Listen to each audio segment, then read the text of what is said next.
Good morning, everybody. It's time for Money Talk Radio. Building a basic budget. I'm Monica DeSantis, filling in for Scott Slocum, and joining me on the line right now is Matt Bretz, Human Resources Director for NuMark Credit Union. Good morning, Matt. Morning, Monica. How are you? I'm doing well, trying to stay cool in this very hot and humid day today. How are you doing? Yes, it is. I'm doing great. Uh-oh. Hey, wow, Matt, we need to have you call us back because that connection just went all haywire. I think the heat is doing something to our phone lines. If you could hang up and give us a call back, that would be terrific, because we just heard kind of a crazy staticky noise there. But Matt Bretz, Human Resources Director for NuMark Credit Union, why don't you hang up and give us a call back, because that we didn't hear a word you were saying, unfortunately. So let's see if he's there right now. All right. Matt, are you there? I'm here. Is this any better? Much better. Thank you. That was so crazy. Sorry it sounded like staccato music. It was very odd. It was crazy. All right, Matt, we got you now. So, yeah, we were talking about this unbearable heat, and now we are actually going to talk about why I should have a budget. But before we get to that, I got to talk to people about, we have today, if you're listening, we're going to mention something in today's program about having a budget. And we'll have a skill testing question at the end, and you have a chance to receive a $25 Visa gift card, compliments of NuMark Credit Union. So, Matt, why don't we start this again? You are the Human Resource Director for NuMark Credit Union. How are you today?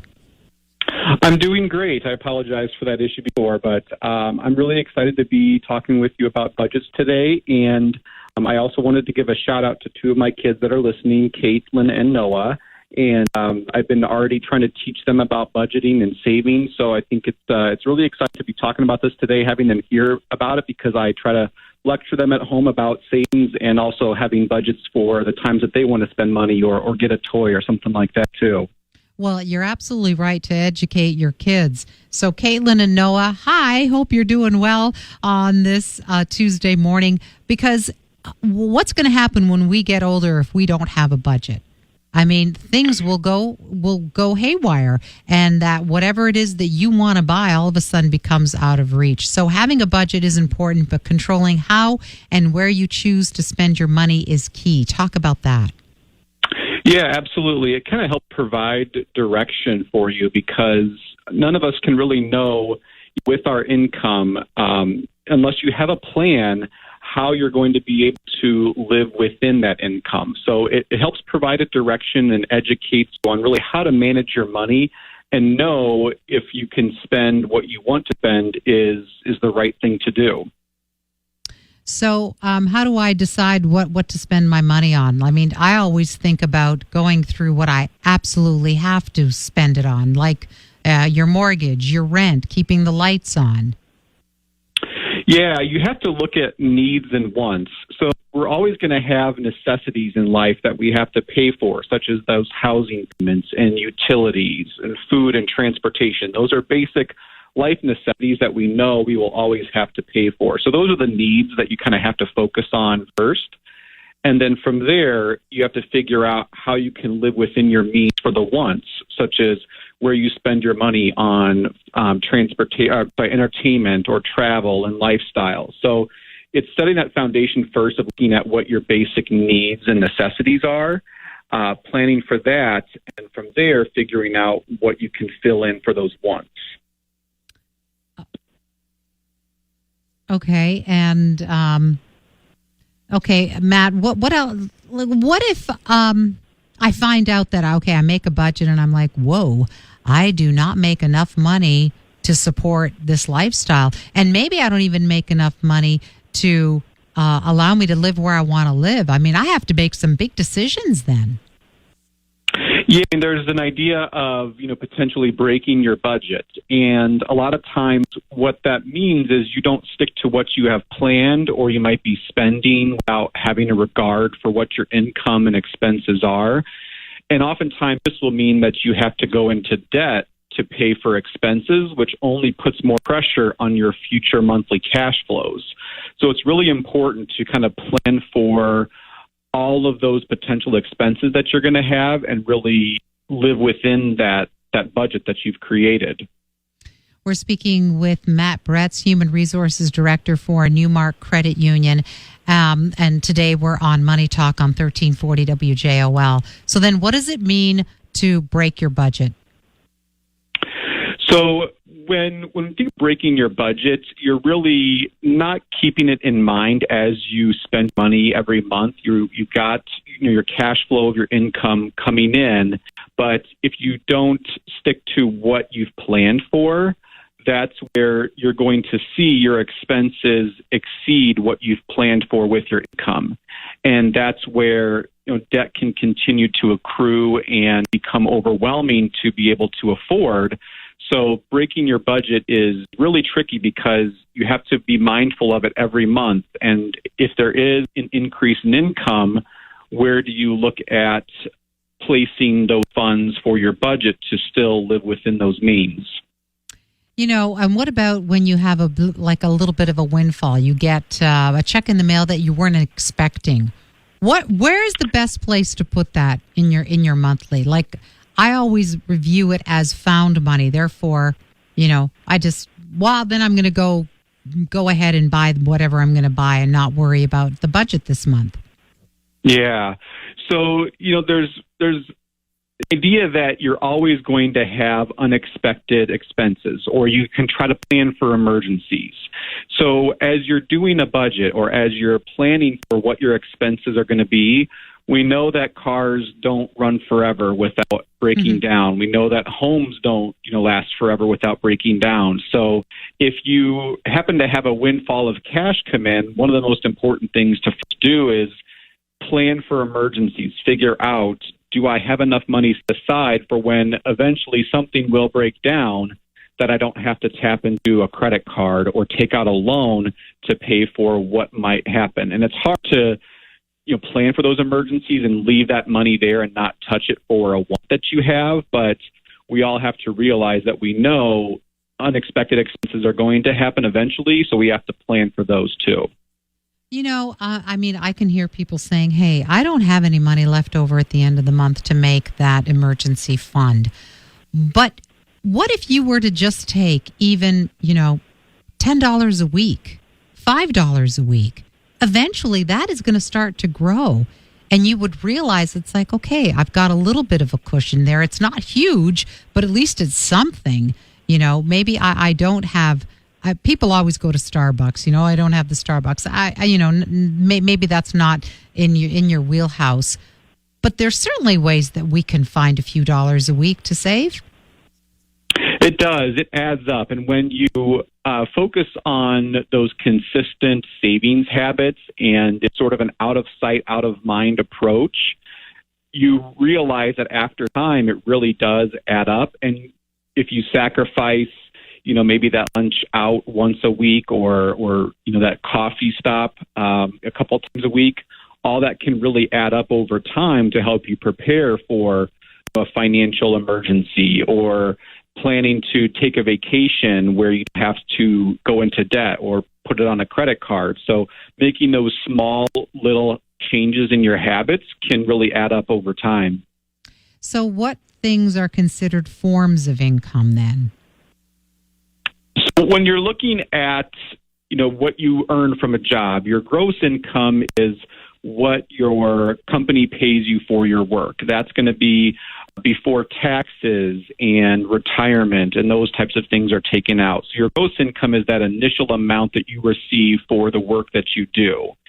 And when you're trying to plan for a budget, you really cannot base that off of your gross income. You need to realize, what is my net income? What's the amount that I'm going to receive in my account after cost of health insurance and taxes and those types of things are removed? So you always need to focus on creating the budget based off of your net income and what you're going to get in your bank account after everything else is deducted. The last type of income that you have to consider is discretionary income, and that's going to be what's left over after all your bills or your obligations or your monthly payments are made. So when you're building a budget, you need to first build it based off of your net income and then plan for what you need to spend on those necessities or needs. And then the discretionary income is what's left over after that for your wants. So why even bother looking at your gross income and your net income? Because I always think at the end of the month, it's just, money in, money out. I'm not really getting anything from the gross income. Like I get, the taxes and all that other stuff. But why should I consider that? When you're looking at your gross income, one of the big factors is the tax liability, the federal tax, income tax, or the state income tax that you might be liable for. And there's certainly strategies when you talk to a financial advisor where you can limit your exposure to some of the income tax that you might have to pay through things like retirement accounts, where you can contribute off of your gross income to have it go towards retirement money that helps alleviate some of the income tax might be responsible for right now. So that's an important part because we all need to pay taxes. We need to contribute, but we also need to look at what are the avenues in which we can use financially to limit the amount of tax we have to pay through what's allowed, especially in retirement money. So maybe like contributing a little bit more to a 401k and that sort of thing? Exactly. Yep. That's going to come into play a lot when we create a rule for budgeting and saving too. All right. Which leads me to this question. What is the 50-30-20 rule, and what does it have to do with creating a budget?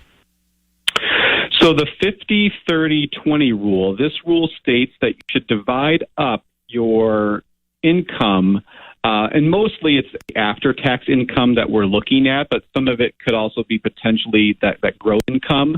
But we're looking at trying to plan to spend 50% of that income on the needs. So that's going back to the housing payments, the utilities, the transportation. And then 30% is on your wants, the things that you decide to do in your lifestyle, and then 20% on savings. So 50% on the basic needs, 30% on wants, and 20% on savings. Now, when it comes to using this method to create a budget, a lot of people might start at that top number, the 50% on needs. But really, you should actually start with the 20% category on savings. And paying yourself first is crucial to financial security. Once you allocate the 20% of savings, and this can be through both long-term retirement and short-term liquid savings, then you can move on to the 50% category on needs. So this is where you'll allow yourself to figure out what's the cost of housing and utilities, food and transportation to be within that 50% category of your income.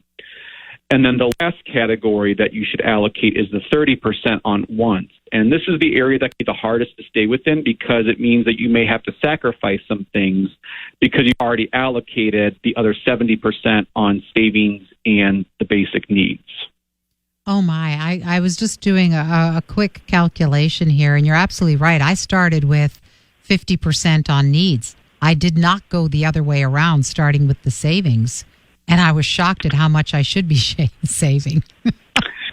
Yeah, and it's a balance between some of that long-term, what we think of as retirement savings, because you also need to make sure you keep short-term liquid savings there for those emergencies that, eventually will occur. But the concept of paying yourself first and figuring out that savings part is really crucial to that financial security that a lot of people don't realize is where you should start.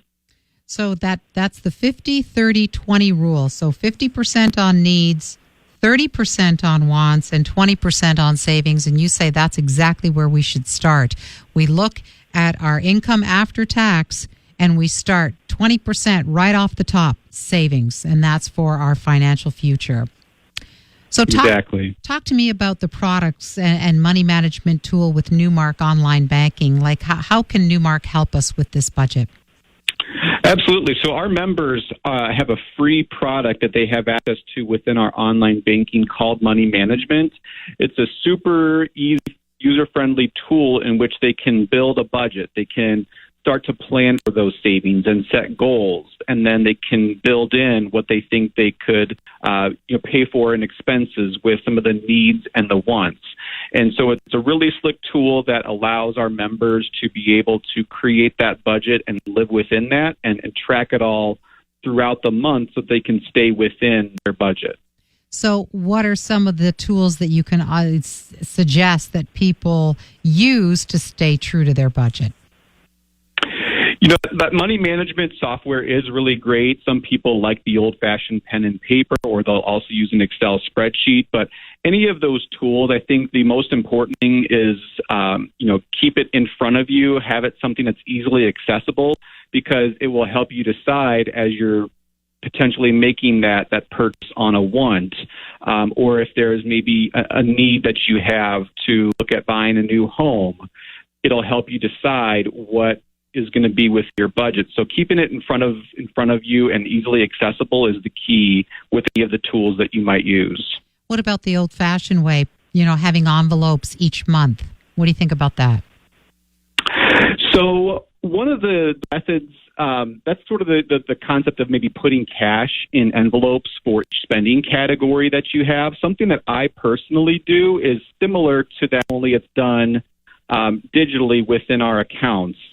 You can have multiple accounts and give them nicknames for the specific purpose of expenses. And it's a way to essentially place your income in buckets. And when you incur expenses in those categories, you pull the money from that particular account to cover the cost. So there's that fashion, put the cash in envelopes for those spending categories, but you can really do that simply with, multiple accounts under the same umbrella of your business and be able to identify what those categories are by separating the accounts out. So what about as you're going along, you're like, oh, I'm having a great month, but then, like you say, something unexpected happens, and, well, I didn't have enough saved in my emergency fund. What do I do to get back on track?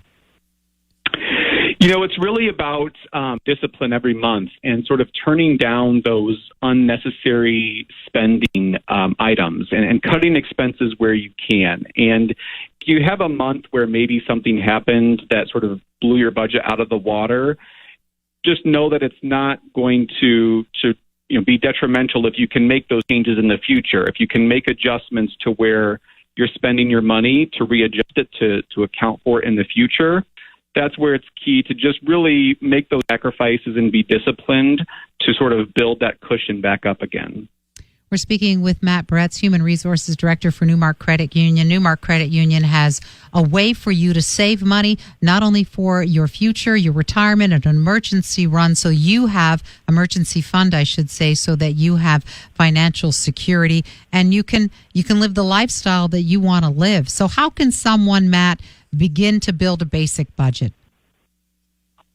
So we have a great resource on our website. Anybody can go to NuMarkCU.org and search financial education in our search field, and it'll bring them to our financial education center. There's a category on build financial capacity where anybody can look at videos for how to create a budget. There's a lot of other tools that are within there as well, but it's a great resource to be able to just learn the basics of creating a budget. So again, that's on our website at NuMarkCU.org, and you can search financial education to get to that education center. So you mentioned your kids earlier, gave them a shout out. I'm going to do the same. Caitlin and Noah, thanks for listening. So you've started them on the path to creating their budget because they're probably wanting to save for something fun. We did, yes. And when they do chores, there's things that, I show them how I'm going to transfer money into their savings account so they get to see it and then see it grow. And then when they decide if there's something they're going to spend their money on, I'll ask, okay, well, are you going to take all of your money out, or do you want to keep saving for something else that you want to? So it's good to get them on that path early to help them learn and for them to be able to see it. There's a lot of great tools that we have for our young kids to even go online, see their accounts, and manage things that way as well. All right. Well, at the beginning of the show, we promised that today's winner will receive a $25 Visa gift card, compliments of NuMark Credit Union, but only if you answer this skill testing question. So we talked about the 50-30-20 rule. So that means that 50% of your income after tax, 50% goes to needs, 30% goes to wants. Where does the 20% go? And I'm going to go on the line I'm going to just, on NuMark Credit Union, the Turk Furniture studio line. Who's this? Who am I talking with? This is Tim. Hey, Tim, you're on the air live. So do you have the answer? What do I spend 20% of my income after tax? 20% would be savings. Very good. You've been listening. Tim, hang on the line. We are going to get all your information from you, and that you're going to get a $25 Visa gift card, compliments of NuMark Credit Union. So hang on on the line for that. Matt, really great stuff today. I really appreciate it. Anything that you would like to end with here? No, Monica, I really appreciate your time, and our goal at NuMark is to help enrich the lives of our members. So if you are struggling to create a budget or really are seeking that financial advice, we love hearing from anybody in the community, and that's what we're going to do, is to take care of the people that live in our communities and to help them financially succeed. I appreciate the chance to do that today. Well, that's fantastic. I appreciate you. Matt Bretz, Human Resources Director for NuMark Credit Union. And remember, you can go to their website, newmarkcu.org, for more information and search financial education and also help with your budget. Tim, hang on the line for us. You've been listening to Money Talk Radio here on 1340 WJOL. Vita Life is next on 1340 WJOL.